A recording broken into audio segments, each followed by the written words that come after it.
Hello, my name is Christian Anderson and I'm working with a new game called Lord of the Dark Castle. I decided to make this game for myself as I was looking for a casual roguelike fantasy game with less hack and slash and more strategy, and I couldn't find it on Steam.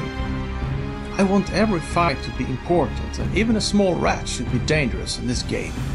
Also, I wanted to have that same dark gothic style as we see in the Diablo series, but the graphic style goes towards realism and almost horror.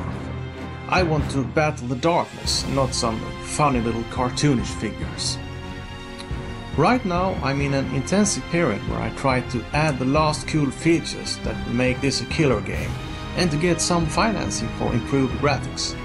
You might say the game is already complete. There are 7 levels and challenging gameplay, including 25 achievements to unlock. 7 levels does not sound like a lot, but since every monster is a challenge, I can assure you that you have to stay on your toes when you play this game. Also, the game has lots of replay value, as the levels are randomized and the skill tree is 100% flat, which gives lots of combinations and playstyles to try out. So, I'm going to give you a walkthrough of the game, how it can look like. Since this game is targeting casual gameplay, I decided to keep the startup really short. So there are no choice of initial skills, and you can even skip the shopping step by doing a quick start of your last created character. That would be the fastest way.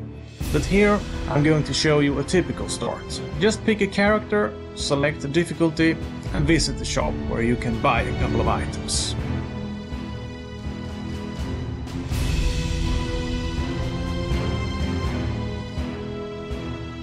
Then we are transported into the dark castle forest to start our journey.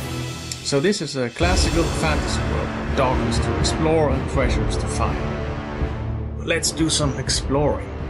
As you can see, there are no fancy animations.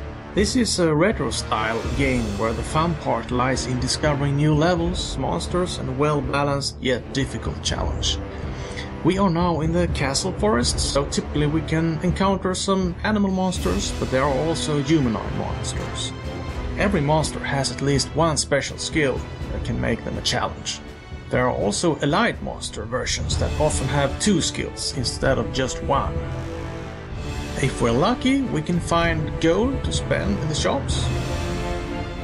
And of course, a couple of monsters that we could defeat or avoid. That's up to us. You can actually play all the way down to level 7 without facing a single monster, but that would give you very slim chances against the final boss, I'd say. Let's go down to level 2 and check out what it looks like. If we find barrels or boxes, we can smash them to find treasures inside them, but they can also be trapped.